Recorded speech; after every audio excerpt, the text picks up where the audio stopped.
আজকের দুনিয়াতে নারীবাদ নামে, নারীর সম্মানের নামে পশ্চিমারা যে রেসিপি নিয়ে আসছে, পৃথিবীর ইতিহাসে নারীর প্রতি জুলুম এই মাত্রায় হয় নাই, পৃথিবীর ইতিহাসে কোনোদিন হয় নাই। আমাদেরকে ছোটোবেলা থেকে, যেহেতু আমি জেনারেল লাইনে পড়া, ছোটোবেলা থেকে ছেলে মেয়ে সমান, ছেলে মেয়ে সমান, ছেলে মেয়ে সমান, সমান সমান সমান, এই যে শব্দটা ঢুকানো হলো যে সমান, এবং এটা এমনভাবে ঢুকানো হলো কার্টুন থেকে শুরু করে প্রত্যেকটা জায়গায়। পরে গিয়ে আমরা যখন ইসলামের দিকে তাকাই বা ইসলামকে বোঝার চেষ্টা করি, আমরা এই সমান শব্দটার উল্লেখ এখানে পাই না, আমরা ন্যায্যতার কথাটা পাই। সমতা নাকি ন্যায্যতা, এই জায়গা থেকে একটা বড় রকম গন্ডগোলের মধ্যে আমরা পড়ে গেছি।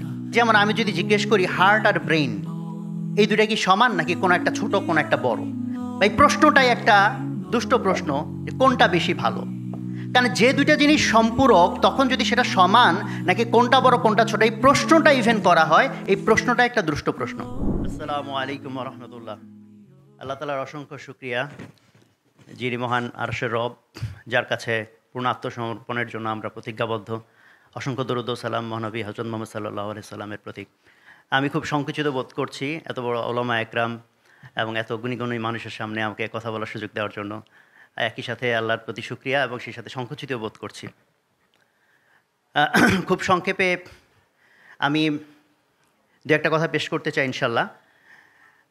আজকে আলোচনার ভিতরে আপনারা অলরেডি হয়তো খেয়াল করেছেন, দুইটা বিষয়ে চলে আসছে, বেসিক দুইটা বিষয়। একটা হচ্ছে আমাদের আত্মসমালোচনার জায়গাটা, যে আমাদের মুসলমান হিসেবে নারীর অধিকারের প্রতি আমাদের যে সচেতনতা, দায়িত্ব পালন করার কথা ছিল, সেখানে আমাদের গাফলতির একটা বিষয় উঠে আসছে। দ্বিতীয় আরেকটা উঠে আসছে যে পশ্চিমা যে আক্রমণ, যে আমাদের নারীবাদী যে কনসেপ্ট নতুন করে ধারণা তৈরি করা হচ্ছে নারীর অধিকার সম্মানের বিষয়ে, সারা পৃথিবীতে যে নতুন সংজ্ঞা নির্ধারণ করা হয়েছে সেই বিষয়ে। তো আমি প্রথমটা না, আমি দ্বিতীয়টার বিষয়ে একটু কথা বলতে চাই, যে নারীর অধিকার এই বিষয়ে এই যে পশ্চিমাদের যে বয়ান, এই বয়ানের যদি আমরা একটু ভিতরে তাকাই, যে আমাদেরকে ছোটোবেলা থেকে, যেহেতু আমি জেনারেল লাইনে পড়া, ছোটোবেলা থেকে ছেলে মেয়ে সমান, ছেলে মেয়ে সমান, ছেলে মেয়ে সমান, সমান সমান সমান, এই যে শব্দটা ঢুকানো হলো যে সমান, এবং এটা এমনভাবে ঢুকানো হলো কার্টুন থেকে শুরু করে প্রত্যেকটা জায়গায়। তো আমাদের জেনারেল লাইনে পড়া, আমাদের মেজরিটির মাথায় ঢুকে আছে সমান। পরে গিয়ে আমরা যখন ইসলামের দিকে তাকাই বা ইসলামকে বোঝার চেষ্টা করি, আমরা এই সমান শব্দটার উল্লেখ এখানে পাই না, আমরা ন্যায্যতার কথাটা পাই। এখানে খুব প্রাসঙ্গিকভাবে ইনসাফ শব্দটা খুবই প্রাসঙ্গিক। সেই জায়গা থেকে সমতা নাকি ন্যায্যতা, এই জায়গা থেকে একটা বড় রকম গন্ডগোলের মধ্যে আমরা পড়ে গেছি, যে সমতা নিয়ে কথা বলবো নাকি আমরা ন্যায্যতা নিয়ে কথা বলবো। তো একটা সিম্পল জিনিস হচ্ছে যে কিছু প্রশ্ন, ইভল কোয়েশ্চেন, ঝামেলা তৈরি করার জন্য তৈরি করা যায়। যেমন আমি যদি জিজ্ঞেস করি হার্ট আর ব্রেইন এই দুটা কি সমান নাকি কোনো একটা ছোট কোনো একটা বড়, এই ঝগড়া যদি লাগানো হয়, এই ঝগড়াটা একটা ক্ষতিকারক ঝগড়া। কারণ হার্ট আর ব্রেইন মিলে যদি ঝগড়া করে এবং কোনো একভাবে যদি কোনো একটা জিতে যায়, ধরো হার্ট জিতে গেল, তাহলে এইটাই যদি প্রপাগান্ডা করা হয় হার্ট হচ্ছে বেশি ভালো, তাহলে ব্রেইনগুলো মনে করবে আমার ব্রেন হয়ে দরকারটা কি, আমিও হার্ট হয়ে যাই। তো বডির মধ্যে দুইটা হার্ট একটাও ব্রেন নাই, তাতে কি আমাদের চলবে কি না, বা ভাইস ভার্সা বা উল্টাভাবে। একইভাবে একটা তালা বা একটা চাবি, হ্যাঁ ঝগড়া লাগাই দিলাম, তালা বেশি ভালো না চাবি বেশি ভালো, বা এই প্রশ্নটাই একটা দুষ্ট প্রশ্ন, যে কোনটা বেশি ভালো। কারণ যে দুইটা জিনিস সম্পূরক, তখন যদি সেটা সমান নাকি কোনটা বড় কোনটা ছোট, এই প্রশ্নটা ইভেন করা হয়, এই প্রশ্নটা একটা দুষ্ট প্রশ্ন। কারণ যদি তালা আর চাবির ভিতরে বিতর্ক করে জিতেও যায় কেউ একটা গ্রুপ যে তালা বেশি ভালো, তাহলে সব চাবিরা তালা হইতে চাইবে, তাহলে কোনো চাবি নাই সব তালা, তাতে কোনো ফায়দা আছে কিনা। অথবা জিতে গেল চাবি ভালো, তাহলে সবাই চাবি হয়ে গেল, তালারাও সব চাবি হয়ে গেল, তাহলে কোনো ফায়দা আছে কিনা। তো আমাদের বর্তমান সিচুয়েশনে এটাই একটা ইস্যু হয়ে দাঁড়িয়েছে নারী পুরুষ ইস্যুতে। নারী বেশি ভালো না নারী বেশি, পুরুষ বেশি ভালো নাকি সমান, এই প্রশ্নটাই একটা সমস্যাপূর্ণ প্রশ্ন। বিকজ আল্লাহ তাআলা নারী আর পুরুষকে ভিন্ন করে বানাইছেন, সম্পূরক হিসেবে বানাইছেন।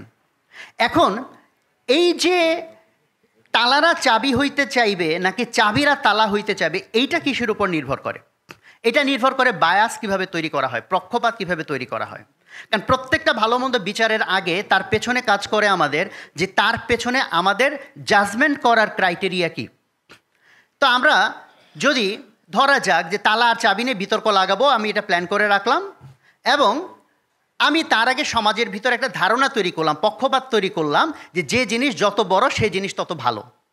তো এরকম ধারণা তৈরি করা কঠিন কিছু না, ইনকাম বড় হইলে ভালো, ঘর বড় হইলে ভালো, তাই না, মাঠ বড় হইলে ভালো, এরকম যদি কয়েকটা উদাহরণ দেওয়া হয় এবং তার পেছনে উদাহরণগুলো যদি বারবার বারবার বলা হয়, তাহলে একটা পক্ষপাত তৈরি হবে। এই পক্ষপাত তৈরি করার পর আমি যদি লোকজনকে জিজ্ঞেস করি তালা বেশি ভালো না চাবি বেশি ভালো, তখন তার উত্তর দিবে তালা বেশি ভালো। কেন? তার ভিতরে আমি অলরেডি পক্ষপাত তৈরি করছি, যেটা বড় সেটা হচ্ছে ভালো। তাহলে দেখবে তালা আর চাবির মধ্যে তালা হচ্ছে বড়, এই তালা হচ্ছে ভালো। আবার যদি আমি পক্ষপাতটা তৈরি করি যে যা কিছু ছোট তা হলো ভালো, এরকম উদাহরণ হিসেবে বলা যায় ট্যাবলেট যদি ছোট হয় ভালো, মাইক্রোচিপ ছোট হলে ভালো, মোবাইল ছোট হলে ভালো। এইটাও তৈরি করা সম্ভব, ডিপেন্ড করে আমি মিডিয়া ইউজ করে কোন বায়াসিংটা তৈরি করতেছি। ফলে আমি যদি এই বায়াস তৈরি করি যে ছোট হলে ভালো, তাহলে তালা ভালো না চাবি ভালো, এই বিতর্কের ভিতরে মেজরিটি মানুষ কোন পক্ষে চলে আসবে? চাবি বেশি ভালো। কারণ এটা পক্ষপাত তৈরি করার বিষয়। ফলে আজকের দুনিয়াতে নারীবাদ নামে, নারীর সম্মানের নামে পশ্চিমারা যে রেসিপি নিয়ে আসছে, পৃথিবীর ইতিহাসে নারীর প্রতি জুলুম এই মাত্রায় হয় নাই, পৃথিবীর ইতিহাসে কোনো দিন হয় নাই। কেন হয় নাই? কারণ এখন যখন সারা পৃথিবীতে আমরা ট্রেন্ড দেখতেছি, ঐতিহাসিকভাবে পুরুষরা যেগুলোতে ভালো, অর্থোপার্জন, তারপর আপনি বলেন যুদ্ধ বিগ্রহ, শারীরিক পরিশ্রম, যে কোনো ইন্টেন্স সিচুয়েশন, এটা পুরুষরা ঐতিহাসিকভাবে ভালো। আল্লাহ তাআলা পুরুষকে এইভাবে তৈরি করেছেন। আর যা কিছু সফিস্টিকেটেড, সফট, সাটল, মানে মানবিক বা খুবই পেলব, এই জাতীয় জিনিসে আল্লাহ তাআলা নারীকে ঐতিহাসিকভাবে তাকে সেই সক্ষমতা দিয়েছেন এবং ঐতিহাসিকভাবে নারী সেটাতে ভালো। যেমন ঘরকে ম্যানেজ করা, বাচ্চাদেরকে ম্যানেজ করা, শান্তি সৌহার্দ্যপূর্ণ পরিবেশ তৈরি করা, এটা নারীর ঐতিহাসিক স্ট্রেংথের জায়গা।